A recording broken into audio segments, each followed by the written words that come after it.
दर्शन किसान चैनल पर।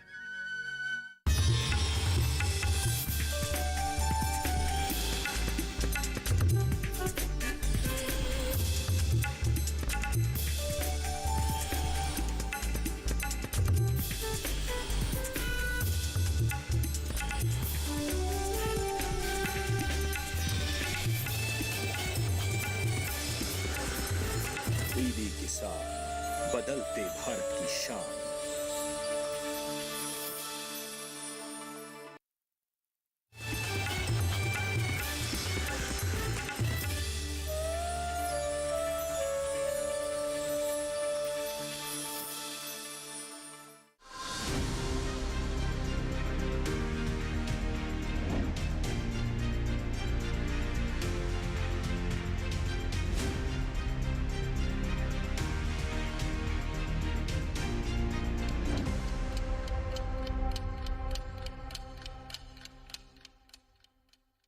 नमस्कार, आप देख रहे हैं दूरदर्शन किसान।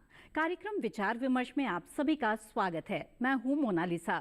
विचार विमर्श कार्यक्रम में आज हम बात करेंगे मिलेट्स यानी कि पोषक तत्वों के पावर हाउस पर केंद्रित एफपीओ यानी कि किसान उत्पादक संगठनों के बारे में, जिनकी तादाद अब लगातार तेजी से बढ़ती ही जा रही है। किसान उत्पादक संगठनों से जुड़ने से किसानों को जहां बिचौलियों से मुक्ति मिलती है, तो वहीं उनके उत्पाद के बेहतर भाव भी उन्हें मिलते हैं। इसके साथ ही वैल्यू चेन की पूरी प्रक्रिया के दौरान, श्रृंखला के दौरान उन्हें कई तरह की सुविधाएं भी मिलती है, जिस पर आज इस कार्यक्रम में हम विस्तार से बातचीत करेंगे। तो आज विचार विमर्श कार्यक्रम में हमारी चर्चा का विषय रहेगा मोटा अनाज, एफपीओ से सशक्त किसान। और इस चर्चा में शामिल होने के लिए कुछ बेहद ही खास मेहमान इस वक्त हमारे साथ मौजूद हैं। आइए आपका परिचय करा देते हैं। हमारे साथ हैं डॉक्टर अर्चना सिंह, आप इंटीग्रेटर हैं प्रधान सीबीबीओ से। इसके साथ ही हमारे साथ है श्रीमती पल्लवी उपाध्याय, आप एक स्टार्टअप जो कि मिलेट से जुड़ा हुआ है, मिलेट्स फॉर हेल्थ, इनकी प्रबंध निदेशक है।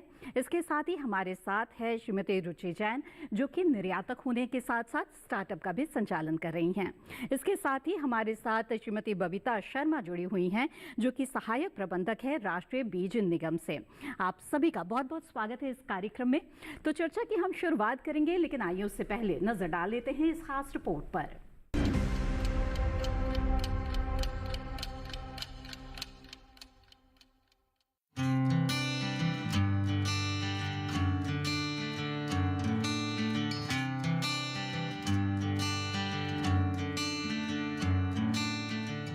देश आजादी का अमृत महोत्सव मना रहा है और सरकार किसानों की समृद्धि के लिए हर संभव प्रयास कर रही है। इसी क्रम में प्रधानमंत्री श्री नरेंद्र मोदी जी द्वारा 6,865 करोड़ रुपए के परिव्यय के साथ एफपीओ योजना का शुभ आरंभ किया गया था। दरअसल भारतीय कृषि में छोटे और सीमांत किसानों का वर्चस्व है, जिनकी औसत जोत का आकार 1.1 हेक्टेयर से कम है। कुल भूमि जोत के 86% से अधिक छोटे और सीमांत किसानों को उत्पादन और उत्पादन के बाद के कामों जैसे उत्पादन टेक्नोलॉजी तक पहुंच, उचित कीमतों पर गुणवत्तापूर्ण साजो सामान, बीज उत्पादन, मूल्यवर्धित उत्पाद, प्रसंस्करण, ऋण निवेश और सबसे महत्वपूर्ण बाजार, दोनों में चुनौतियों का सामना करना पड़ता है। और ऐसे में देश भर में एफपीओ बनाने और उन्हें बढ़ावा देने की जरूरत महसूस हुई। सरकार ने एक समर्पित केंद्रीय योजना 10,000 किसान उत्पादक संगठनों का गठन और संवर्धन की शुरुआत की। किसान उत्पादक संगठन किसानों व उत्पादकों की ऐसी चुनौतियों का समाधान करने और उनकी आय बढ़ाने में काफी महत्वपूर्ण साबित हो रहे हैं। सरकार ने 2023-24 तक देश भर में 10,000 नए कृषि उत्पादक संगठन स्थापित करने का लक्ष्य रखा है। 5 साल के लिए हर एक किसान उत्पादक संगठन को सहायता दी जाएगी। हर एक एफपीओ में 50% छोटे, सीमांत और भूमिहीन किसान शामिल होंगे। हर एक एफपीओ में कम से कम 300 किसान सदस्य होते हैं। इनमें भी महिला किसानों का प्रतिनिधित्व ज्यादा रखा गया है। दूसरी ओर पहाड़ी क्षेत्रों और पूर्वोत्तर राज्यों में बने एफपीओ में न्यूनतम 100 सदस्य हो सकते हैं। एफपीओ छोटे और सीमांत किसानों व उत्पादकों को उनके उत्पादों की बेहतर कीमत दिलाने, परिवहन लागत कम करने और पूर्ण उत्पादकता को बढ़ाने में मदद करते हैं। इस योजना का मकसद उत्पादकता, बाजार पहुंच, प्रसंस्करण और निर्यात को बढ़ावा देना है। साथ ही एफपीओ से किसानों को आर्थिक रूप से सशक्त भी बनाया जा रहा है। एफपीओ सिस्टम में किसानों को उनके उत्पाद के अच्छे भाव मिल रहे हैं क्योंकि यहाँ बिचौलिए नहीं होते। एफपीओ योजना के तहत हर एफपीओ को 33 लाख की वित्तीय सहायता दी जाती है। एफपीओ को प्रोत्साहन देने और सहायता करने के लिए क्लस्टर आधारित व्यावसायिक संगठनों को प्रति एफपीओ 25 लाख रुपए दिए जाते हैं। लघु कृषक, कृषि व्यापार संघ और राष्ट्रीय कृषि एवं ग्रामीण विकास बैंक एफपीओ को बनाने और इन्हें बढ़ावा देने का काम कर रहे हैं। बता दें कि एफपीओ यानी किसान उत्पादक संगठन किसानों का एक ऐसा समूह होता है जो कृषि उत्पादन कार्य में लगा होता है और कृषि से जुड़े व्यावसायिक गतिविधियां चलाने का काम करता है। ये समूह कंपनी एक्ट के तहत रजिस्टर्ड होता है, इसलिए इसमें वही सारे फायदे मिलते हैं जो एक कंपनी को मिलते हैं। कुल मिलाकर एफपीओ से न सिर्फ किसानों की आय बढ़ रही है बल्कि किसानों की सामूहिक शक्ति में भी इजाफा हो रहा है।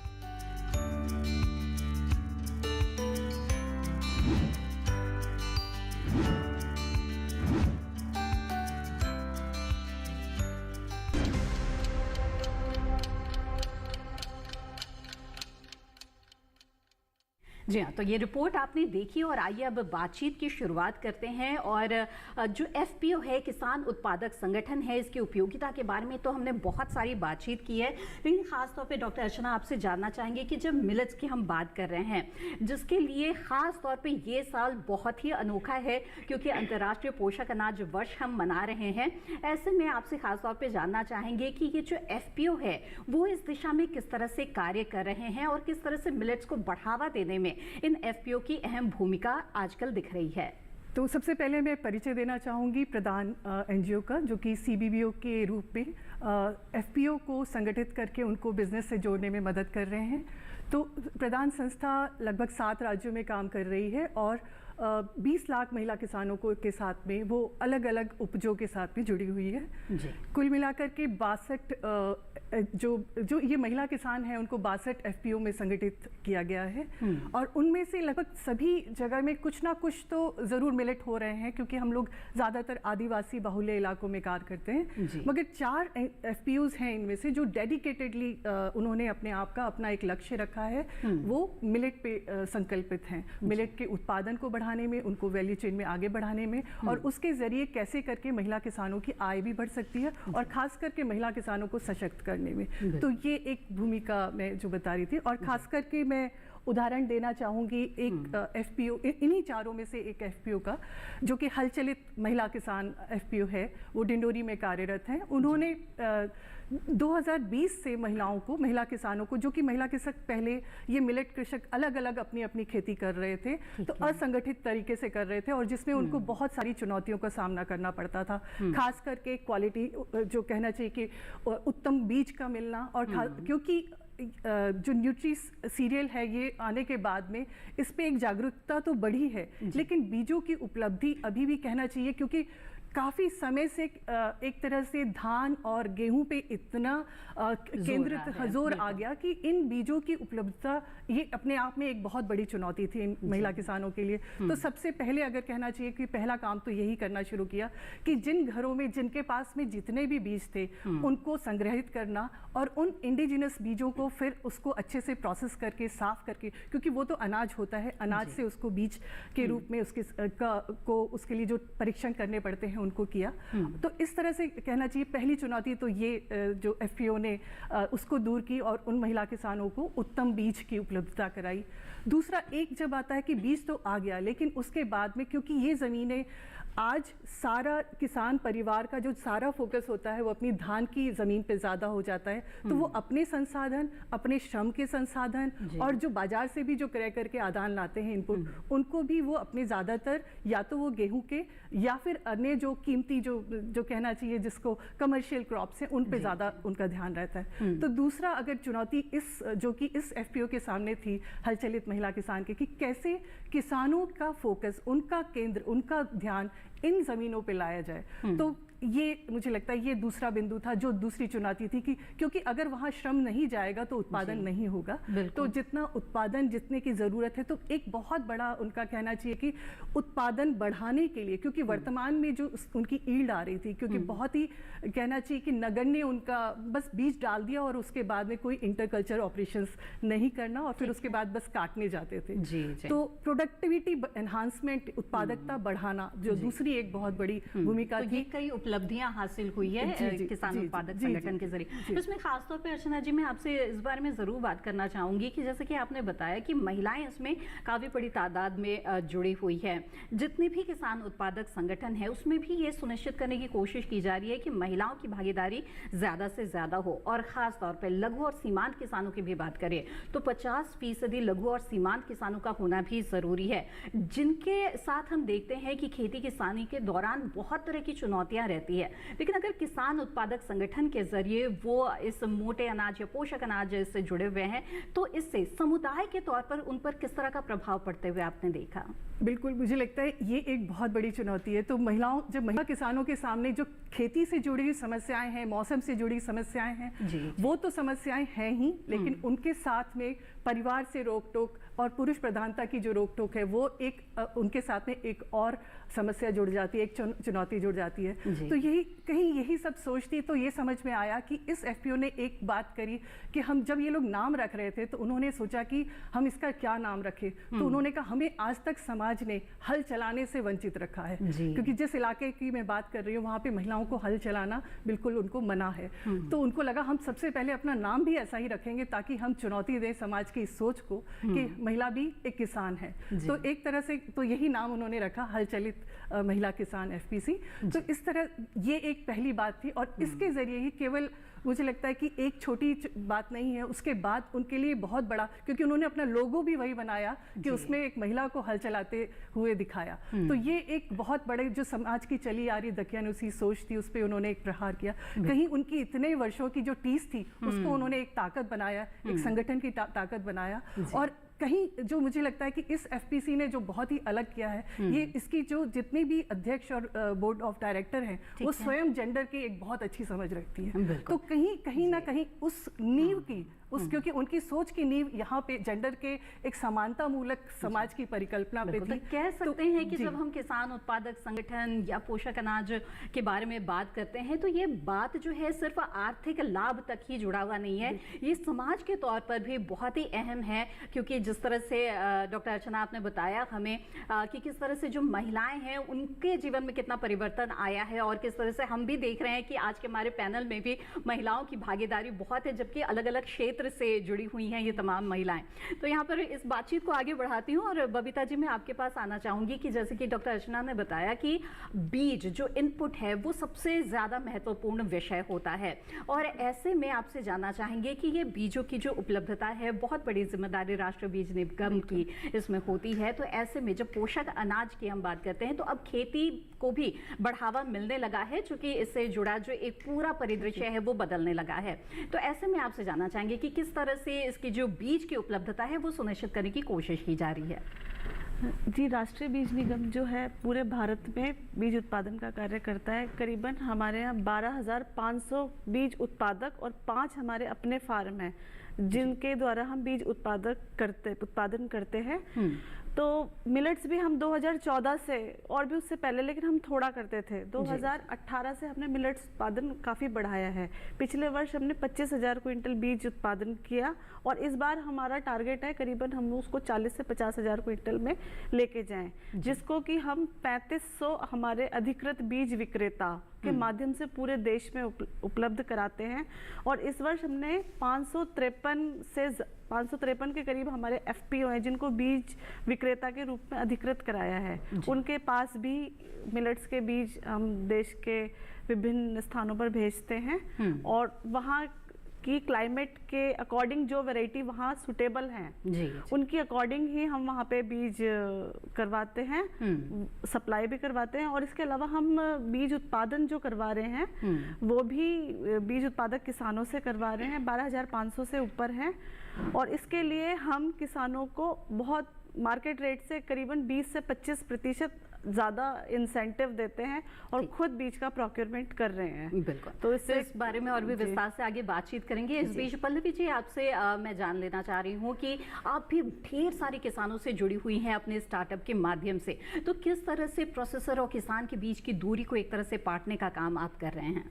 तो किसानों से हम लोग 2 प्रदेशों में हम लोग किसानों के साथ काम कर रहे हैं। उत्तर प्रदेश के बुंदेलखंड रीजन में और आंध्र प्रदेश में श्री सत्यसाई डिस्ट्रिक्ट में हम लोग काम कर रहे हैं, जो पहले अनंतपुर का हिस्सा हुआ करता था। दोनों जगह लगभग 14,000 किसान हमारे साथ जुड़े हुए हैं। किसानों को जो मेन एक प्रॉब्लम आती है उत्पादन करने के बाद उनके अनाज की बिक्री की जो चैलेंज आती है, तो हम लोग वो चैलेंज जो है वो उनका उसको सॉल्व करने की कोशिश करते हैं। ये 2 माध्यमों से है। एक तो हमारा स्टार्टअप है, हमारी कंपनी है जो कि किसानों से उनका उत्पाद डायरेक्ट भी हम लोग खरीदते हैं, पर क्योंकि किसान इतने ज़्यादा हैं तो एक हमारी एक सिस्टर ऑर्गेनाइजेशन है, गैर सरकारी संस्था है शोध के नाम से, तो वो किसानों को प्रोसेसर से लिंक करती है और इनको FPO में भी फेडरेट किया जाता है। FPO में आने से किसानों का फ़ायदा क्या होता है? एक तो एक कलेक्टिव बार्गेनिंग, जो कि मिलके वो एक अच्छा दाम अपने उपज के लिए ले सकते हैं, अपने उत्पाद के लिए ले सकते हैं। और उनको एक तो ये अच्छा दाम मिलता है। दूसरा उनको इंडिविजुअली वो मेहनत नहीं करनी पड़ती है अलग अलग जाके बेचने के लिए। FPO के पास एक ताकत होती है जो संगठन में शक्ति वाली बात है। तो FPO में एक ताकत होती है जिसकी वजह से उनको अपना अनाज बेचने में, अपना उत्पाद बेचने में आसानी होती है। तो इसी ताकत की आज हम बात कर रहे हैं इस कार्यक्रम में। डॉक्टर अर्चना, आपसे जानना चाहेंगे कि जैसे कि हम बात करते हैं अक्सर कि जो FPO है वो बीज से लेकर बाजार तक की जो चुनौतियां हैं किसानों की उसे दूर करता है, तो ऐसे में हमें ये बताएं कि जो वैल्यू चेन सिस्टम है उसे किस तरह से एनहांस करता है ये FPO? जैसे कि मैं हलचलित महिला किसान FPO की बात कर रही थी, तो उनके सामने भी यही चुनौतियां थी। केवल बीज की चुनौती और प्रोडक्टिविटी एनहांसमेंट की चुनौती नहीं थी, बल्कि साथ में एक और जो बहुत बड़ी चुनौती है कि में जो आपका उत्पाद है वो उसका मैच होना चाहिए, वो मांग होनी चाहिए। क्योंकि आप पैदा कर लो और फिर बाजार के पास जाओ, ये कई बार मुझे लगता है कि ये थोड़ा सा इन दोनों का समन्वय करना बहुत ज़रूरी होता है। तो बाजार की मांग को समझना, बाजार कहाँ पे है और किस तरह के उत्पादों की ज़रूरत है, उनका एक पूरा का पूरा एक आंकलन करना। तो एक सबसे पहले ये ज़रूरत लगी हम लोगों को, तो एक प्रॉपर मार्केट स्टडी की गई। आसपास का सबसे बड़ा हमारा प्रोसेसिंग के सेंटर्स कहाँ हैं, क्योंकि प्रोसेसिंग मिलेट में एक बहुत बड़ी समस्या है, क्योंकि वो गुणवत्ता, उसकी फिजिकल प्योरिटी रखना अनाज की, ये एक FPO के सामने, खास करके मिलेट के FPO के सामने काफ़ी बड़ी समस्या है। तो ये सारी चीज़ें एक पूरी तरह से उसका एक कहना चाहिए एक मैप कर लेना, एक समझ बनाना। और दूसरी फिर अगली बात आती है कि वहाँ से उनके साथ में समन्वय करना, अपने उत्पादों को उनके मांग के साथ में जोड़ते हुए उन लिंकेजेस को बनाना और फिर पहुंचाना, डिमांड की सप्लाई करना। क्योंकि सबसे पहली चीज़ जो लगती है, बाजार के साथ में अगर आप उसके ताल के साथ में प्रोडक्शन नहीं करोगे तो आपका माल आपके पास रह जाएगा। तो ये जो, और यही काम जो हमारे बीइंग CBBO प्रदान का यही काम है कि वो अनुभव, जो बाजार के अनुभव हैं, जो रास्ते उन महिला किसानों ने नहीं चले हैं, being like I am an agriculturist professional, वो और मेरे और साथी, तो ये हमारी भूमिका आ जाती है कि वो जो बाजार, जो आप कह रही थी बीज से बाजार की दूरी, तो बीज से उत्पादन की दूरी तो वो लोग कर लेते हैं, लेकिन फिर उसके बाद में उत्पाद से बाजार की दूरी और बाजार से कस्टमर तक की दूरी, अब केवल बाजार नहीं, मुझे लगता है कस्टमर एक्चुअली ये बहुत बड़ी है। जब तक कि जो उपभोक्ता है वो जागरूक नहीं होंगे, और हमारा जो एक लक्ष्य है कि हर एक घर में कम से कम हर रोज हर व्यक्ति को 70 से 100 ग्राम मिलेट जरूर लेना चाहिए, और अपने बाकी अनाज खा रहे हैं उसके साथ तो लें, क्योंकि जब तक संतुलित भोजन की जब हम बात कर रहे हैं तो इसे अपने थाली में जो है मौजूद करना, उसको जोड़ना, ये बहुत ज़्यादा ज़रूरी है। बहरहाल यहाँ पर बाजार की बात हो रही है, तो रुचि जी आपसे जानना चाहूँगी कि बाजार के मामले में तो आपने घरेलू बाजार के साथ साथ अब अंतर्राष्ट्रीय बाजार को भी छू लिया है, आप निर्यातक तक बन चुकी हैं, तो ऐसे में आपसे जानना चाहूँगी कि बीते कुछ सालों में और ख़ास तौर पर इस साल की अगर बात की जाए तो कितना ज़्यादा आपने बाजार में बदलाव आते देखा है मांग के तौर पर इन मिलेट्स के लिए, मोटे अनाज के लिए? तो मेरी संस्था का नाम है तरु नेचुरल्स, और हमारा एक ब्रांड है तरु नेचुरल्स करके जी। तो हम बहुत सारे बाज़ार के सेगमेंटेशन पे काम करते हैं। तो उसमें हम कह सकते हैं कि हमारा कस्टमर ये डोमेस्टिक मार्केट में, जैसे मुंबई शहर है, बहुत सारे शहरों में है, और ये हम लोग रेस्टोरेंट, ताज होटल्स, ऐसे अलग अलग माध्यम से भी हम अपने मिलेट्स को बेचते हैं। और फिर हम लोग अंतर्राष्ट्रीय में जैसे एक्सपोर्ट्स भी करते हैं। तो जैसे अभी ये बहुत अच्छा हुआ कि ये इस साल जैसे मिलेट ईयर के नाम से बोला गया है, तो उसके वजह से बहुत ज़्यादा डिमांड हुआ है मार्केट में।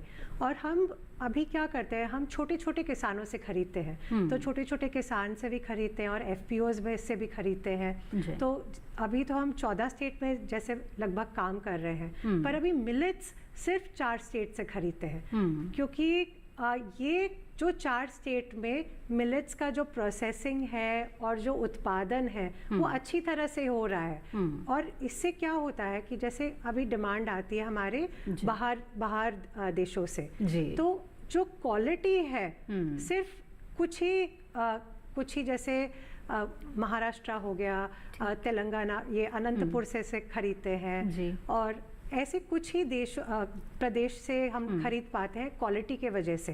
तो इसमें प्रोसेसिंग का बहुत ही मूल है और वैल्यू चेन। अब किसानों को भी गुणवत्ता पर और भी ज़्यादा ध्यान देना पड़ेगा, न सिर्फ जो उत्पादन है या फिर जो मात्रा है, उसके साथ साथ गुणवत्ता का ध्यान देना भी बेहद ज़रूरी है। बहरहाल बातचीत को आगे बढ़ाते हुए डॉक्टर अर्चना, आपसे ये भी जानना चाहूँगी मैं कि जो किसान है या फिर चाहे वो प्रोसेसिंग से भी जुड़ा हुआ है, प्रसंस्करण से भी जुड़ा हुआ है, तब भी उसको इस पूरे क्रम के दौरान बहुत सारे लॉजिस्टिक सपोर्ट्स की भी ज़रूरत पड़ती है, भंडारण की बात हो, चाहे परिवहन की बात हो, और तमाम तरह की चीज़ों के लिए। तो इसके लिए जो FPO है, किसान उत्पादक संगठन है, उनकी क्या भूमिका बढ़ जाती है, किस तरह से? बिल्कुल, क्योंकि जैसा कि बताया कि ज़्यादातर जो मिलेट्स के उत्पादक हैं महिला किसान, वो बहुत ही मार्जिनल फार्मर हैं, सीमांत किसान हैं, छोटी किसान हैं, और उनकी अपनी जो जोत होती है वो बहुत बिखरी हुई होती है, और खास करके मिलेट की जोत जो है वो एकदम पहाड़ी पे होगी, वो घर से बहुत दूर होती है। तो इसमें लॉजिस्टिक एक बहुत ही इम्पॉर्टेंट मुद्दा होता है। तो हर एक जो हमारे जो FPO हैं जो मिलेट्स पे काम कर रहे हैं, उन्होंने इस प्रकार से बनाया है कि इन महिला किसानों के समूह बना दिए हैं, एक पैच जिसको कहते हैं एग्रीकल्चर प्रोडक्शन क्लस्टर। तो मिलेट्स के जो एग्रीकल्चर प्रोडक्शन क्लस्टर्स बना देते हैं, तो उस पैच की जो जितनी भी महिला किसान होती हैं वो संगठित होकर के अपना आदान का क्रय करना और फिर उसके विक्रय करना, वो भी संगठित होकर करती हैं। तो एक तो स्ट्रक्चर हो गया, एक ढांचा हो गया FPC का, लेकिन FPC के नीचे फिर उसका अगला जो एक और उपक्रम है जो संस्थागत ढांचा, वो है APC का, एग्रीकल्चर प्रोडक्शन क्लस्टर, ताकि जो महिलाओं का जितना भी जो अपने जो खेत से उनका जो उत्पाद है उसका बाजार में जाना, और उसके बाद पहले तो प्रोसेसिंग सेंटर पे आना, फिर प्रोसेसिंग सेंटर से फिर उसका बाजार तक जाना, ये सारा का सारा प्रबंधन करने की पूरी व्यवस्था, एक कहना चाहिए कि एक FPC उनको farm to market, farm gate पे सारी की सारी सुविधाएं देता है, और उसके बाद में फार्म गेट से जो उत्पाद है उसको मार्केट और प्रोसेसिंग सेंटर और मार्केट तक ले जाने का पूरा का पूरा एक ढांचा उनको प्रदान करता है, क्योंकि उसके बिना उनके उत्पाद की सही मूल्य उनको नहीं मिलेगा। मिलेगा। बिल्कुल। तो इन तमाम जो समस्याएं हैं किसानों की, इसका समाधान करते हुए भी अभी भी एफपीओ के सामने किस तरह की चुनौतियां आप देख रही हैं डॉक्टर अर्चना? जी, जैसे कि मैंने सबसे पहले बताया, मिलेट्स में आज एक बहुत बड़ी समस्या है कि अब धीरे धीरे, जैसा कि अभी रुचि जी कह रही थी, मिलेट ईयर होने की वजह से अब एक जागरूकता आ गई है, लेकिन उतने क्वालिटी के कहना चाहिए बीज, और खास करके बीज अभी उतने उपलब्ध नहीं हैं जितने, क्योंकि बहुत नई पीढ़ी ने इसको खाना बंद कर दिया और घरों ने इसको रखना बंद कर दिया, केवल त्योहारों में जो आदिवासी महिला किसान है उसका उपयोग। तो एक बहुत बड़ा जो मुझे लगता है कि जितनी मांग अब बन गई है, उसके लिए इन एफपीसी को सीड प्रोडक्शन सेंटर का, मुझे लगता है कि एक अगर उनको भी सीड प्रोडक्शन का एक उपक्रम बन जाए उनके अंदर में, तो ये एक बहुत बड़ा मुझे लगता है एक बदलाव होगा। और दूसरा मुझे एक प्रोसेसिंग का, क्योंकि जो प्रोसेसिंग यूनिट्स हैं जो क्योंकि बहुत महीन दाने होते हैं और उसमें फिजिकल इम्प्योरिटी का रह जाना, वो उसको करना एक बहुत महीन काम होता है। तो उसके लिए जब तक कि क्वालिटी का प्रोसेसिंग सेंटर नहीं होगा, वो जो छोटे यूनिट होते हैं अक्सर उनमें कुछ ना कुछ फिजिकल इम्प्योरिटी रह जाती है, जैसा कि रुचि जी बता रही थी कि अगर एक्सपोर्ट में जाएंगे तो उसको रिजेक्ट कर दिया जाएगा। तो आज हम लोग, भारत इतना बड़ा सब एक्सपोर्टर है, तो मुझे लगता है कि अभी ये अपने आप में एक विन विन सिचुएशन है। सोचिए, मिलेट जो कि अपने स्वास्थ्य के लिए भी अच्छा है, एक्सपोर्ट किया जा रहा है, तो हमारे जो सीमांत और जो हमारे मझोले लघु किसान हैं उनके लिए एक बहुत बड़ा अवसर है। तो मुझे लगता है कि प्रोसेसिंग यूनिट एक अपने आप में बहुत बड़ा एक सुविधा होगी। जो चुनौती है अभी, उसको एक मुझे लगता है अवसर के रूप में बनाया जा सकता है। बिल्कुल। तो ये एक बहुत बड़ा जो अपॉर्चुनिटी है वो सामने खुलता हुआ नजर आ रहा है, खासतौर पे उन लोगों के लिए जो मोटे अनाज से जुड़े हुए हैं, चाहे वो खेती के स्तर पर हो या फिर प्रसंस्करण के स्तर पर हो, या फिर अब निर्यातक के तौर पर भी लोग आगे आने लगे हैं। यहाँ पर बीजों की काफ़ी बात हो रही है, तो बबीता जी यहाँ पर आपसे भी मैं जानना चाहूँगी कि ये जो किसान हैं, हम देखते हैं कि उनमें कई बीज उत्पादक भी आजकल बनना चाहते हैं, क्योंकि इनमें उनको काफ़ी फ़ायदा नज़र आता है। तो खासतौर पे मोटे अनाज के अगर लिहाज से बात की जाए, तो फिर वो किस तरह से राष्ट्रीय बीज निगम से जुड़ सकते हैं? जी, राष्ट्रीय बीज निगम के 11 रीजनल ऑफिसेज हैं और 11 रीजनल ऑफिसेज के 48 एरिया ऑफिस और 30 प्रोडक्शन सेंटर हैं। उनके माध्यम से बीज उत्पादक किसान जो है नेशनल सीड्स कॉर्पोरेशन से जुड़ सकते हैं और वो रजिस्टर्ड बीज उत्पादक बन सकते हैं, जिसके लिए हम उनको बीज उत्पादन कार्यक्रम देंगे। बीज उत्पादन कार्यक्रम में हम बीज की रोपण सामग्री यानी कि प्लांटिंग मटेरियल हम एनएससी का खुद का होगा, जो कि किसान अपने खेतों में लगाएगा। उसके बाद इंस्पेक्शन होंगे, इंस्पेक्शन के बाद रॉ मटेरियल जो होगा वो भी एनएससी के गोदाम पर उसका इनटेक कर लिया जाएगा। इनटेक करते ही साथ के साथ एनएससी 80% जो पेमेंट है उसको विद इन 7 to 8 डेज में दे देता है, जिससे कि किसानों को आर्थिक मतलब पेमेंट के लिए ज़्यादा वेट नहीं करना पड़ता। उसके बाद बीजों का प्रोसेसिंग करा के, टेस्टिंग करा के जो पास बीज है वो बाजार में वितरण के लिए डीलरों के माध्यम से, एफपीओ के माध्यम से बिकने के लिए मार्केट में आ जाते हैं। और नेशनल फूड सिक्योरिटी मिशन की स्कीम्स में मिनीकिट के अंतर्गत भी हम बीज सप्लाई कर रहे हैं। और इससे क्या होगा कि नेशनल सीड्स कॉर्पोरेशन का बीज उत्पादक करने से उसको एक अच्छी रेट मिलेगी। किसानों बीज नेशनल सीड्स कॉर्पोरेशन किसानों को ट्रेनिंग भी देता है बीज उत्पादन के लिए, उसमें जो भी मतलब बीज उत्पादन के लिए ट्रेनिंग भी देता है और बीज उत्पादन से उसको एक रेट अच्छा मिलेगा। मेन यही प्रॉब्लम है ना किसान की भी कि वो मिलेट प्रोड्यूस तो कर दे, अगर उसका बिका नहीं तो वो क्या करेगा। गेहूं धान जो है वो मार्केट में बिक जाएगा। और मिलेट प्रोड्यूस करने से एक तो सबसे बड़ी बात है कि लो इनपुट में उसको ज्यादा पैदावार मिलेगी। ठीक, बिल्कुल। तो इस तरह से बीज उत्पादक के तौर पर भी किसान यहाँ पर सामने आ सकते हैं और बड़ी तादाद में आ भी रहे हैं। पल्लवी जी, आपका अनुभव भी जानना चाहूंगी, ये जो किसान आपसे जुड़े हुए हैं, क्या उनमें भी बीज उत्पादक बनने में रुचि नजर आ रही है? आपको उन्हें क्या लाभ नजर आ रहा है इसमें? जी, हमारा पिछले कुछ वर्षों में जो हम ये काम कर रहे हैं उसमें धीरे धीरे हमने मार्केट में, बाज़ार में मिलेट और मिलेट के उत्पादों की डिमांड को बढ़ते हुए देखा है। तो पहले से अभी में इस साल में देखा जाए तो किसानों में बहुत उत्साह है मिलेट्स को, मोटे अनाज को लेके, श्री अन्न को लेके, और ज़्यादा से ज़्यादा किसान अब इससे जुड़ना चाहते हैं। और अगर आप उनसे बात भी करें, अगर इस साल किसी को बीज नहीं भी मिला है तो बोल रहे हैं हमको जब भी मिलेगा तो हम श्री अन्न ज़रूर उगाना चाहेंगे। बीज उत्पादन के लिए भी, क्योंकि जैसा मैम बता रही थी कि बहुत अच्छी रेट किसानों को मिल सकती है, तो ये जानकारी मुझे लगता है कि हम ज़्यादा से ज़्यादा किसानों तक पहुँचाएँ, एफपीओ तक पहुंचाएं। तो बीज उत्पादन के लिए एफपीओस को आगे लेके आने में बिल्कुल भी कोई प्रॉब्लम नहीं होगी, क्योंकि रेट बहुत अच्छा मिलेगा। और किसको अपने सामान का रेट अच्छा नहीं चाहिए। और आजकल मार्केट में वैसे भी इतने सारे प्रोडक्ट्स बन रहे हैं, इतनी सारी चीज़ें बन रही हैं, कस्टमर जो है हमारा, जो उपभोक्ता है, वो भी बहुत जागृत हो गए हैं, मिलेट्स का डिमांड बढ़ता ही जा रहा है। बिल्कुल, तो इस संभावना को अब अवसर के तौर पर लेना चाहिए किसानों को। और डॉक्टर अर्चना, चूंकि हमें आपसे विदा लेना पड़ेगा यहाँ पर, इसलिए जो किसान अब तक जो मिलेट्स केंद्रित एफपीओ है उससे नहीं जुड़ पाए हैं, उन्हें आप चलते चलते क्या बताना चाहेंगी, उन्हें क्यों जुड़ना चाहिए, क्या लाभ होगा उन्हें?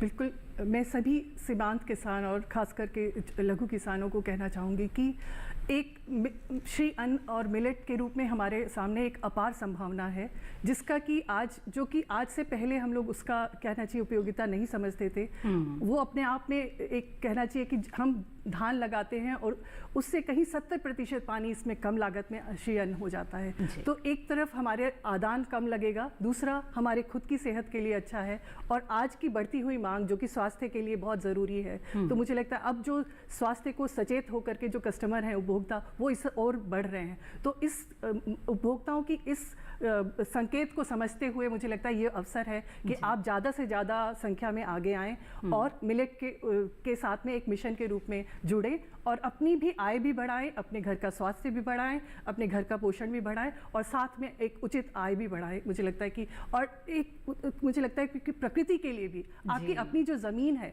उसके लिए भी बहुत अच्छा है। सरकार ने जिस प्रकार से एफपीओ को मदद कर रही है, ये भी बहुत मुझे लगता है सराहनीय है।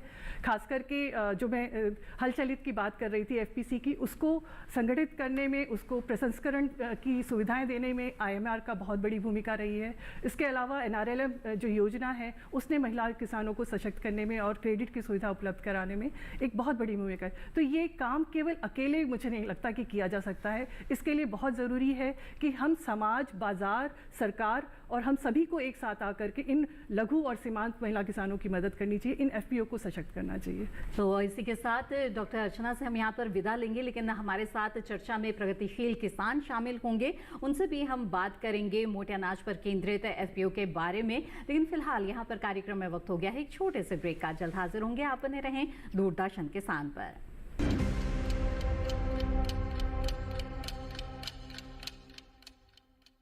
रोज सब्जी का स्वाद बढ़ाए और घर वालों का प्यार पाए, गोल्डी सब्जी मसाले। जहाँ जाए रिश्ते बनाए, गोल्डी मसाले।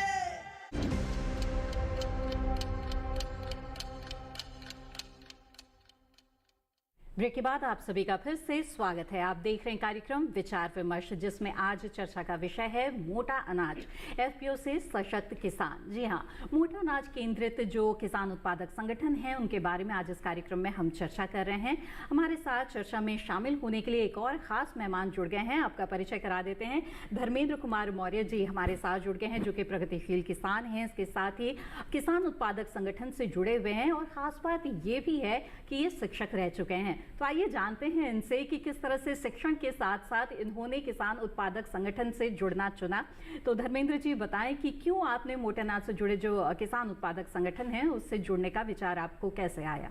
जी बिल्कुल मैम, हम लोग शुरू से ही खेती करते चले आ रहे हैं, क्योंकि हमारे पूर्वज खेती से ही निर्भर थे, और हम लोग तो खेती के साथ साथ साइड में अपना टीचिंग का भी कार्य कर रहे थे। जी जी। फिर इसके बाद जब गवर्नमेंट ने इस पे 10,000 एफपीओ के बारे में एक बार जब मैं न्यूज़ पे देखा, तो हमें लगा कि हम एक एजुकेटेड हैं, तो हम अपने किसान के लिए इस एफपीओ के साथ जुड़ के कुछ कर सकते हैं, जिससे कि हमारे किसान शायद ज़्यादा लाभान्वित हों, और आगे चलकर हम इनको जो मार्केट अभी नहीं पा रहे हैं, इनको हम बड़े मार्केट दे सकते हैं, और उनके उपज का जो उत्पादन हो रहा है अच्छे रेट दे सकते हैं। क्योंकि उनके लिए चैलेंजिंग बीज, खाद, दवा से लेकर उनके मार्केट तक के दिक्कत आता है। लेकिन जो एफपीओ जब से आया है, ये एफपीओ ये सबके लिए आसान कर दिया है। और हम लोग ने भी इसीलिए इस एफपीओ के साथ एक अपने जो एफपीओ है मिर्ज़ापुर में हमारा एक ब्लॉक है सिटी ब्लॉक, सिटी ब्लॉक के नाम से ही बनाया है, city block farmer producer company limited. ठीक है। स्टार्टिंग में हमारे जो इस एफपीओ में 10 फार्मर्स मिलकर इसका संगठित होके इसका रजिस्ट्रेशन कराया था। लेकिन आज हमारे एफपीओ में 500 से अधिक किसान जुड़ चुके हैं, जिसमें से कि 160 महिलाएं भी जुड़ी हुई हैं जी। और साथ में हमारा जो एफपीओ है अभी 1 साल पूरा हुआ है। 29 जुलाई 2022 को मेरा रजिस्टर्ड हो गया था जी। और इसके बाद हम लोग जैसे होता है कि स्टार्टिंग में समझ में नहीं आता है एफपीओ बनने के बाद करें क्या जी। फिर उसके बाद हमने कई कार्यक्रम अटेंड किया। ठीक है। हमारे जो बोर्ड ऑफ डायरेक्टर थे उनको भी मैं साथ में ले गया। और जब मैंने देखा कि नहीं कुछ हम कर सकते हैं, हमारे अंदर बहुत संभावनाएं हैं, तो हम लोग ने भी एक, चूंकि इस साल इंटरनेशनल मिलेट ईयर मनाया जा रहा था जी, हमारा जो क्षेत्र है वो मिलेट का हब है, तो हम लोग ने शुरू से ही मिलेट पे काम करना शुरू कर दिया। और हमने मार्च महीने से बाजरे का कुकीज बनाया। और हमारे एफपीओ को एक सौभाग्य था कि पूसा आईसीआर में ग्लोबल कॉन्फ्रेंस का जो कार्यक्रम रखा गया था, जिसमें माननीय प्रधानमंत्री मोदी जी ने उसका उद्घाटन किया था, उस कार्यक्रम में हमने अपना स्टॉल भी लगाया था। और ये हमारे उत्तर प्रदेश की तरफ से हम अकेले एफपीओ ऐसे थे जो कि यहाँ पे स्टॉल लगाने का मौका मिला था। बिल्कुल। तो ये जो माहौल अब बनता जा रहा है अंतर्राष्ट्रीय पोषक अनाज वर्ष मनाने की वजह से, उसका लाभ कई किसानों को मिल रहा है। और इस अंतर्राष्ट्रीय पोषक अनाज वर्ष को मनाने के पीछे भी हमारी सरकार का बहुत ही महत्वपूर्ण हाथ रहा है और उन्हीं के अगुवाई में ये पोषक अनाज वर्ष मनाया जा रहा है। लेकिन ये संभावना तो अब बन रही है, तो इस तरह के बहुत सारे नए लोग इसमें जुड़ रहे हैं। लेकिन पल्लवी जी, आप तो बहुत पहले से इससे जुड़ी हुई है, तो इस क्षेत्र की संभावनाओं को आपने इससे पहले ही कैसे भांप लिया? इसको तो मुझे लगता है कहा जाएगा कि कभी कभी अपने आप ही कुछ चीज़ें ऐसी समझ में आ जाती हैं और ऐसे समय पे समझ में आ जाती हैं जी। तो वही एक हमारे साथ हुआ। और ये कहानी मैं बहुत बार लोगों को बता भी चुकी हूँ और मुझे लगता है ये बहुत लोगों को इंस्पायर भी करती है। एक तो हम लोग किसानों के साथ बहुत दिन से जुड़े हुए थे, मैं और राजीव, हम दोनों संस्थापक हैं मिलेट्स फॉर हेल्थ सकल न्यूट्रिशन के। और हम लोग 2008-9 से ही किसानों के साथ काम कर रहे थे। उस समय धीरे धीरे थोड़ा थोड़ा बेचने के लिए, क्योंकि वो एक गैर सरकारी संस्था के रूप में काम था, तो बहुत सारा चैरिटी बाइंग लोगों ने बोल दिया कि भाई किसान उगा रहा है, आप खरीद लो। फिर धीरे धीरे हमें समझ में आया कि इसको थोड़ा सा व्यवस्थित तरीके से करने की ज़रूरत है। लोगों को समझ में ही नहीं आ रहा है कि इसके क्या बेनिफिट्स हैं। मेरी एक बेटी है, तो उसको जब मैं एक्सपेक्ट कर रही थी तो मुझे मधुमेह हो गया था, जो जेस्टेशनल डायबिटीज़ जिसको अंग्रेजी में कहते हैं, गर्भावस्था में मधुमेह हो जाता है। मैंने वो मिलेट्स खा के ही पूरा मैनेज किया जी। तो ये सारी चीज़ें होने के बाद लगा कि लोगों को बताना, समझाना और मार्केट तक लेके आना ज़रूरी है। और क्योंकि हम लोग नॉर्थ इंडिया में, हम लोग उत्तर प्रदेश नोएडा बेस्ड हैं और दिल्ली एनसीआर के मार्केट को भी केटर करते हैं, तो यहाँ पे ना नॉर्थ में क्या है, मिलेट्स थे तो सही पहले, पर 1-2 जनरेशन से लगभग लोग खाना भूल ही गए थे। आप महाराष्ट्र जाएं या कर्नाटका जाएं तो वहाँ फिर भी थोड़ा बचा के लोगों ने रखा हुआ था, पर हमारे यहाँ इसका सिर्फ जानवरों को खिलाने के लिए ही इस्तेमाल किया जाता था, वो भी ज्वार बाजरा, और बाकी सब मिलेट्स एकदम हम भूल गए थे। तो इसको धीरे धीरे लोगों तक वापस लेके आना, मार्केट्स में लेके जाना, मेलों में सरकार ने इतने मेले ऑर्गेनाइज किए विमेन एंटरप्रेन्योर्स के लिए, उसमें फिर हमने धीरे धीरे पार्टिसिपेट किया और सरकारी सुविधाओं का जो हमें मिलती गई उनका फायदा हम लेते गए और लोगों तक इसको ले आते गए। तो मुझे लगता है कि ये और पर पिछले 1-2 साल में सरकार ने जो मेहनत की है इसके लिए, उसका सीधा असर बाजार पे अब दिखाई दे रहा है। वो परिणाम अब नजर आने लगा है। बिल्कुल। तो ये तो बात हुई आर्थिक लाभ की। आर्थिक लाभ जब नजर आता है तो जाहिर तौर पे किसान भी उससे जुड़ने लगता है। बबीता जी, आपसे मैं जानना चाहूंगी यहाँ पर कि ये जो मोटे अनाज है, इनकी खेती जो है वो पहले भी की जाती रही थी, लेकिन जाहिर तौर पर जो खाने पीने की हमारी आदतें ही बिल्कुल बदल गई, तो खेती भी एक तरह से कम होती चली गई। तो ऐसे में आपसे जानना चाहेंगे कि इसकी खेती की क्या महत्ता है आज की तारीख में, क्योंकि हमारी सेहत के लिहाज से तो ये अच्छा है ही, लेकिन पर्यावरण के लिहाज से भी अगर देखा जाए तो ये बहुत ही उम्दा है अगर इसकी खेती को किसान चुनते हैं, खासतौर पर जहाँ पर पानी की कमी है या मौसम की बात से किसान जिस तरह से जूझता है उस स्थिति में भी। जी देखिए, इनकी खेती बहुत ही इजी है जी, ये कह सकते हैं, क्योंकि ये क्लाइमेट रेजिलिएंट है, जलवायु के प्रति सहिष्णु है। एक मिनट थोड़ा सा, हाँ, तो इन कम पानी की आवश्यकता है, लो इनपुट, और एक सीड मल्टीप्लिकेशन रेशो जो है, एक बीज से कितने बीज बन सकते हैं, ये भी बहुत ज़्यादा है। जैसे कि इसकी सीड रेट बहुत कम है, 10 किलो 20 किलो पर हेक्टेयर में लगता है, और इधर 20 क्विंटल तक की इसकी पैदावार है मिलेट्स की, जो कि गेहूं और धान की तुलना में काफ़ी ज़्यादा है। और इधर मार्केट प्राइस देखें तो भी इनका गेहूं और धान से ज़्यादा है मार्केट प्राइस, तो इनकी खेती करने में किसान को फायदा ही है। जी जी जी बिल्कुल, तो बहुत सारे लाभ है इसकी खेती से। यहाँ पर रुचि जी आपसे भी जानना चाहूँगी मैं कि आप कौन कौन से मोटे अनाज से जुड़े हुए उत्पादों से जुड़ी हुई हैं, और ख़ास तौर पे अपना उत्पाद जब हम लोगों के पास लेकर जाते हैं तो उसकी खूबियों के बारे में बताना पड़ता है, तो इनकी किन खूबियों को लेकर आप अपने उपभोक्ता के पास पहुँचती हैं? तो मैं पहले बताना चाहूँगी कि जब हमने मिलेट श्री धन्या शुरू किया तो मेरी मम्मी नेचुरोपैथ डॉक्टर है। अच्छा। वो मेरी हमारी जो संस्था की को फाउंडर है। तो जब हम छोटे थे तभी हमने जैसे सफ़ेद गेहूं नहीं खाया, सफ़ेद जैसे चीनी नहीं खाई, ऐसी चीज़ें। तो हमारा हम जैसे छोटे थे तो तभी हमने रागी, जवारी, बाजरा, जैसे महाराष्ट्र से हूँ मैं, मुंबई से, तो हम अक्सर खाते हैं रागी, बाजरा, जवार। और फिर जब मैंने देखा कि मेरी लाइफस्टाइल, मतलब मेरा जो रहने का ढंग है, खाने का ढंग है, हमारे घर पे ही हम खाते हैं, हर रोज़ ही मिलेट्स खाते हैं, तो क्यों ना हम जो हर रोज़ खाते हैं उसको ग्राहक को दे सके। तो जैसे हम डोसा प्रीमिक्स करते हैं, मिलेट नूडल्स करते हैं, पैनकेक प्रीमिक्स करते हैं, तो जो हम बचपन होते हुए जो हम लोग रेसिपीज़ का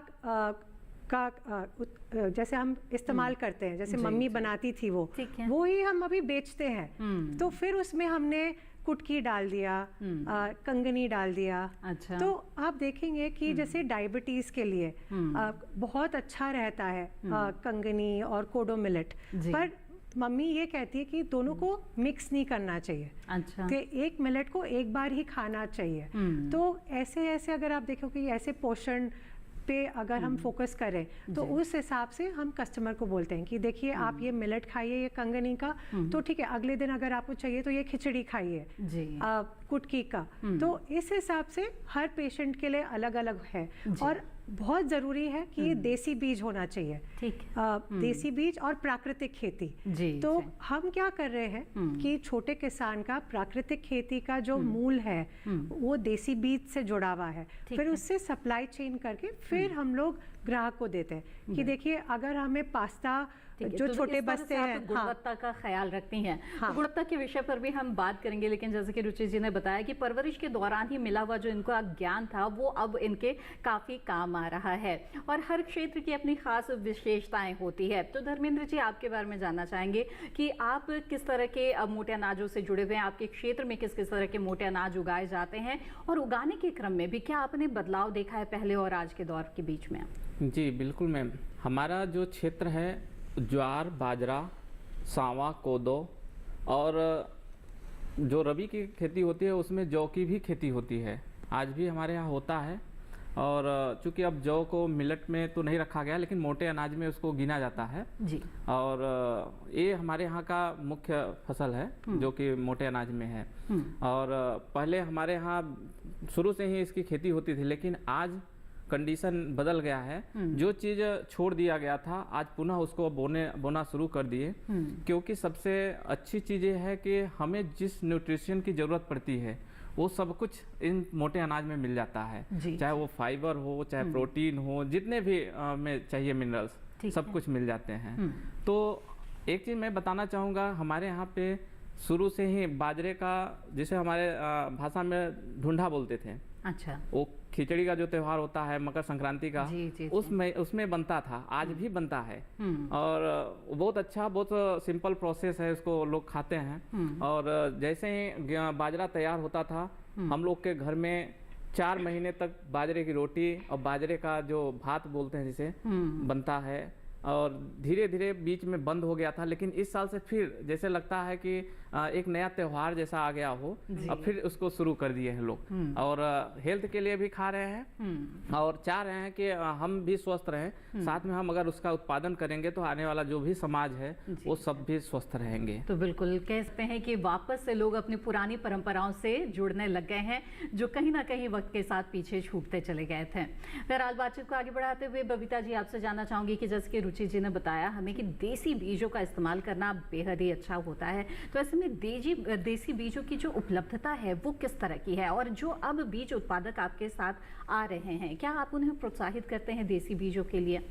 जी, नेशनल सीड्स कॉर्पोरेशन का जो मेन काम है वो है प्रमाणित बीज उत्पादन करना। हाइब्रिड भी हम कर रहे हैं, लेकिन हमारी प्रायोरिटी यही होगी कि हम वैरायटीज, जो देसी वैरायटीज हैं उनको उत्पादित करें और उनका पूरा मतलब उनका जो हम सफिशिएंट मात्रा में प्रोडक्शन कर रहे हैं। मैंने जैसे बताया कि पिछले साल हमने 25,000 क्विंटल 7 मिलेट्स की करीबन 25 वैरायटीज जो कि आईसीआर सिस्टम से डेवलप्ड एंड नोटिफाइड वैरायटीज हैं, उनका बीज उत्पादन किया था। इस बार हम इसको 40 से 50,000 क्विंटल ले जाना चाह रहे हैं, जिसमें मेजर हमारा रागी, सोरगम और बाजरा है जी। और इसके अलावा कोडो मिलेट, लिटिल मिलेट, फॉक्सटेल, ये सब भी हम उत्पादित कर रहे हैं। इनकी जो वैरायटीज हैं, वैरायटीज प्रमाणित बीज उनका हम उत्पादन कर रहे हैं, जो कि अगले साल किसानों को अच्छी मात्रा में उपलब्ध होंगी देश के विभिन्न भागों में, जहाँ के लिए अच्छा। उसके साथ साथ आईसीआर सिस्टम के साथ जो वैरायटीज नोटिफाइड है कि किस क्षेत्र के लिए किस वैरायटी की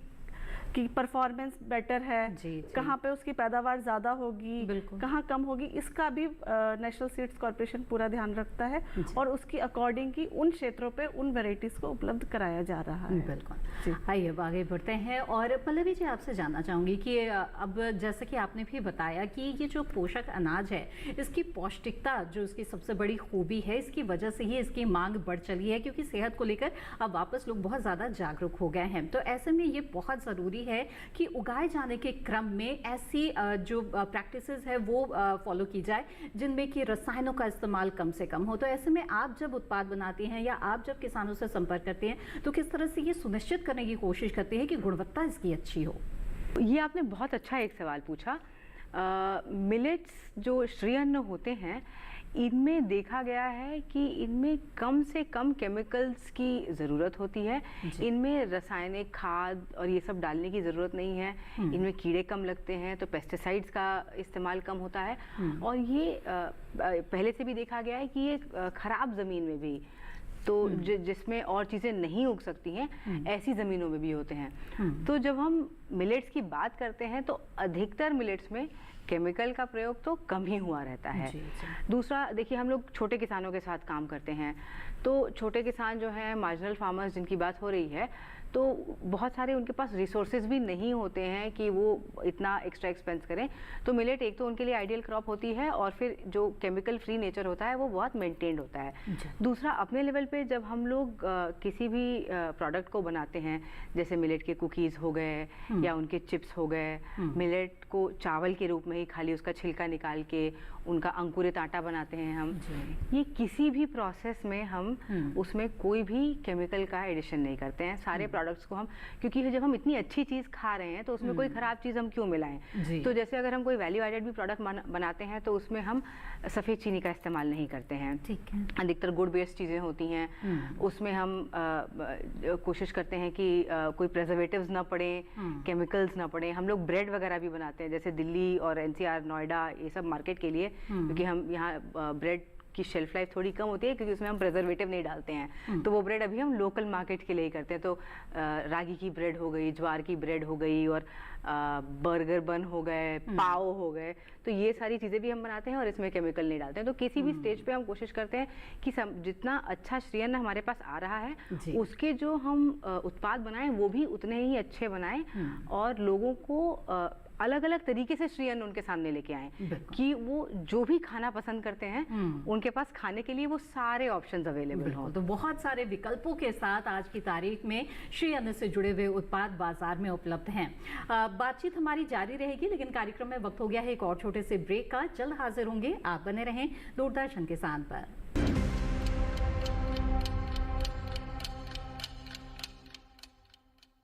रोज सब्जी का स्वाद बढ़ाए और घर वालों का प्यार पाए। गोल्डी सब्जी मसाले, जहाँ जाए रिश्ते बनाए गोल्डी मसाले।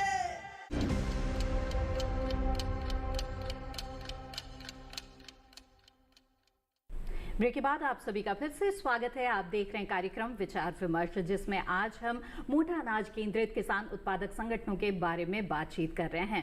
आइए बातचीत को यहाँ पर आगे बढ़ाते हैं। और रुचि जी, मैं आपसे जानना चाहूँगी कि ब्रेक पर जाने से पहले आपने बताया कि किस तरह से जो गुणवत्ता है उसका ध्यान रखते हुए प्राकृतिक खेती से जुड़े हुए जो किसान हैं उनसे आप जुड़ते हैं, खासतौर पर मोटे अनाजों के लिए। इसके साथ ही जानना चाहूँगी कि जब इसका प्रसंस्करण किया जाता है तो उस दौरान भी किसी तरह से पोषक तत्वों का ह्रास ना हो, ये किस तरह से सुनिश्चित करते हैं? और चूंकि आप अंतर्राष्ट्रीय बाजार तक अपने उत्पाद पहुंचाते हैं तो कुछ खास बातें जिनका ध्यान आप जरूर रखते हैं। देखिए, हमारे जो श्रीधन्य मिलेट्स आते हैं, जब जैसे खेत से आते हैं तो उसका पूरा एक सप्लाई चेन सेट करना पड़ता है हमें। तो पहले हम देखेंगे उसकी क्वालिटी मेजर्स क्या है।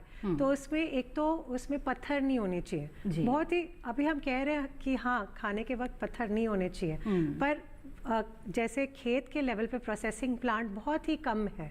अगर आप देखेंगे कि एक बड़ा प्रोसेसिंग प्लांट रहेगा, वो भी एक एफपीओ के लिए, पर अगर आप देखते हैं कि छोटे छोटे किसान बहुत ही अलग अलग जगह अलग अलग मात्रा में उगाते हैं, तो ये बहुत बार ये होता है कि वो एफपीओ में नहीं जुड़े हुए हैं, तो फिर वो कैसे हमें बेच पाए। तो उनके लिए छोटे छोटे प्रमाण पे अगर हम प्रोसेसिंग प्लांट का अगर हम इन्वेस्टमेंट देखें, तो जैसे मैं अभी मार्केटिंग कर रही हूँ, तो हम सारे छोटे छोटे किसान के लिए थोड़ी प्रोसेसिंग प्लांट का इन्वेस्टमेंट कर सकते हैं। तो अगर कैसे ये बड़ी चैलेंज, ये बड़ा बाधा चैलेंज हो जाता है हमें कि हम सारे किसान छोटे किसानों से कैसे खरीदें। तो एक तो वो है। दूसरा मुद्दा है कि लॉजिस्टिक्स। अभी बहुत लोगों को जीएसटी इनवॉइस कैसे वो भेजे हमें मुंबई। अच्छा। तो हम इनको बोलते हैं कि ठीक है, आप इंडिया पोस्ट से भेजिए, आप ये कुरियर से भेजिए। तो उनका पूरा ट्रेनिंग करना पड़ता है हर टाइम, हर वक्त। एक छोटे किसान को बताना पड़ता है कि ठीक है, आप ऐसे इसको पैकिंग करिए, आप ऐसे भेजिए, कोशिश करिए कि पत्थर ना हो, कंकड़ के अलावा कुछ जैसे वीवल्स चलते बुलते जो भी कुछ ना हो उसमें। तो फिर वो मुंबई आता है। फिर मुंबई में हम उसका पूरा क्वालिटी चेकिंग पे, हमारा एक वेयर हाउस है, वहाँ पे कारखाने में ये पूरा चेकिंग होता है। और फिर हम उसको पहले रोटेट करते हैं कि उसके थोड़ा सा जो उसका चलता कुछ भी है वीवल्स, वो सारा मर जाए। और फिर हम लोग उसको ट्रीटमेंट देते हैं कार्बन डाइऑक्साइड का, ताकि वो ऑर्गेनिक स्टैंडर्ड से वो ये मैच करता है, मतलब एक्सपोर्ट के लिए। और फिर बहुत ज़रूरी है कि जो पैकिंग करे उसमें हम जो प्लास्टिक इस्तेमाल करते हैं उसको मोटा हो। तो ये सब थोड़े थोड़े स्टेप्स हैं जो छोटे किसान और इवन एफपीओज उनको पता ही नहीं है। तो एक्सपोर्ट करने के लिए बात आपने कही है। पल्लवी जी, आपसे भी जानना चाहूंगी कि पैकेजिंग, ब्रांडिंग, इन सब चीज़ों पर ध्यान देना बेहद ही ज़रूरी है, तभी आप जो अपना उत्पाद है वो बड़े बाजार तक पहुंचा सकते हैं। तो इसमें आप लोगों ने क्या खास कदम उठाए हैं? पैकेजिंग और ब्रांडिंग तो देखिए, अब मार्केट जो है, मिलेट का मार्केट बहुत ही कॉम्पिटिटिव होता जा रहा है। जी। तो प्रोडक्ट को स्टैंड आउट करने के लिए तो उसकी पैकेजिंग और ब्रांडिंग को अट्रैक्टिव करना अब हमें बहुत ज़रूरी हो गया है। पर उसके साथ साथ मैं ये कहूँगी कि जो हमारी एक रिक्वायरमेंट होती है कि फूड ग्रेड पैकेजिंग होनी चाहिए। मिलेट्स के साथ पैकेजिंग का एक रोल उनकी शेल्फ लाइफ एनहांस करने का भी है। क्योंकि अधिकतर ये केमिकल फ्री होते हैं, इनमें केमिकल नहीं डाला हुआ होता है, और इसका अगर एयर का एक्सपोजर हो जाए या मॉइस्चर ज़्यादा हो, इस तरह के इश्यूज हो, तो इसमें कीड़े बहुत जल्दी पड़ते हैं। तो इसलिए इनकी प्रॉपर पैकेजिंग, और पैकेजिंग से पहले जो इनका स्टैंडर्ड है कि उसमें ग्रेन में कितना मॉइस्चर है, कितना नहीं है, वो सारी चीज़ें हमें चेक करना बहुत ज़रूरी है। और स्पेशली हमारे जैसे प्रोड्यूसर्स जो नेचुरल प्रोडक्ट बनाने की कोशिश करते हैं, तो शेल्फ लाइफ टेस्टिंग हो गई प्रोडक्ट की, कितने दिन तक अच्छा रहेगा बिना केमिकल डाले हुए, बिना प्रिजर्वेटिव डाले हुए, वो सारी चीज़ें भी हमें पूरी कंसिडर करके चलनी पड़ती है, और पैकेजिंग उसके हिसाब से करनी पड़ती है। तो ये सारी चीज़ें बहुत ज़रूरी हैं। धर्मेंद्र जी, ऐसे मैं आपसे जानना चाहूँगी कि आपने तो अभी हाल ही में शुरुआत की है, तो किस तरह की चुनौतियों का सामना आप लोगों को करना पड़ा है, और किस तरह से साथ मिला है सरकार का भी इस बीच आप लोगों को? जी बिल्कुल मैम।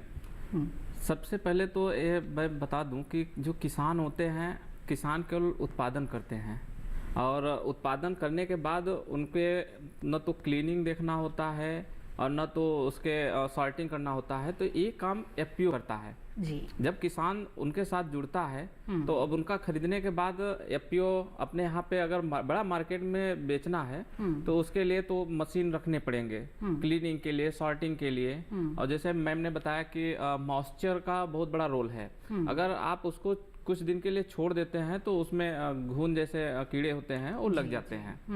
तो इसके लिए पैकेजिंग बराबर होना चाहिए और मॉइस्चर के साथ चेक करके।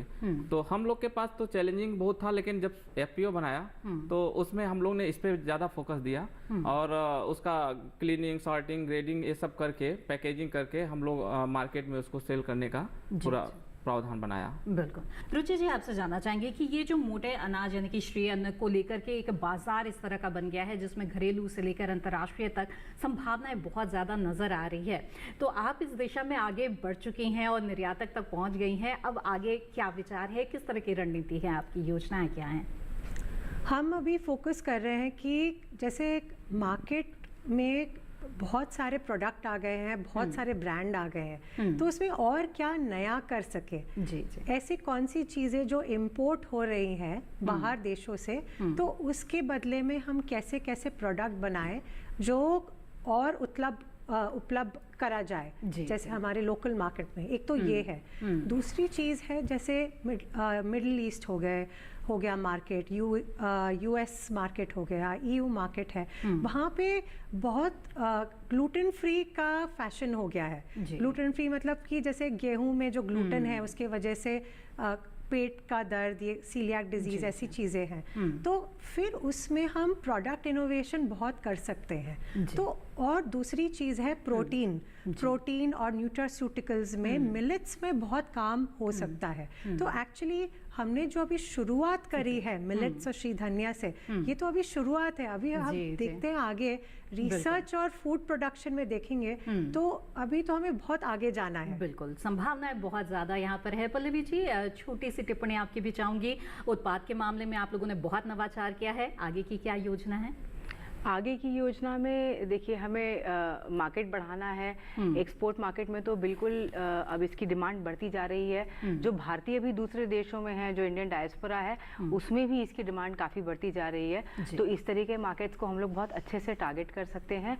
और वैल्यू एडेड प्रोडक्ट्स, मिलेट को सबके लिए सुविधाजनक बनाना, इस सोच को लेके अगर हम कुछ प्रोडक्ट डेवलपमेंट करेंगे और नए नए उत्पादों को लेके आएंगे तो वो बहुत अच्छा रहेगा। पर साथ के साथ में एक चीज़ मैं और बोलना चाहूँगी, अगर इनके हेल्थ बेनिफिट्स को हमें लेना है तो इनको एज स्टेपल्स भी प्रमोट करते रहना चाहिए हमें, जो हमारे रोज़मर्रा के खाने में खाली बिस्किट और नमकीन जैसे ना खाएं, इनको डेली रोज़मर्रा के खाने में भी हम प्रमोट करें। केवल स्नैक्स तक ही ये महदूद न रह जाए, लेकिन हमारे रोज़मर्रा के भोजन में भी इसे शामिल करना होगा। बबीता जी, आप चलते चलते हमारे किसानों को क्या सुझाव देना चाहेंगी जो इससे जुड़ना चाहते हैं? मैं किसानों को यही सुझाव देना चाहती हूँ कि जो किसान मिलेट उत्पादन में काम कर रहे हैं वो सबसे पहले बीज खरीदते वक्त बीज प्रमाणित बीज ही खरीदे जी, और बीज के पैकेट पे टैग, उसकी वैलिडिटी और ये सब को देखें कि वैलिडिटी प्रॉपर होनी चाहिए उसकी। और एक वो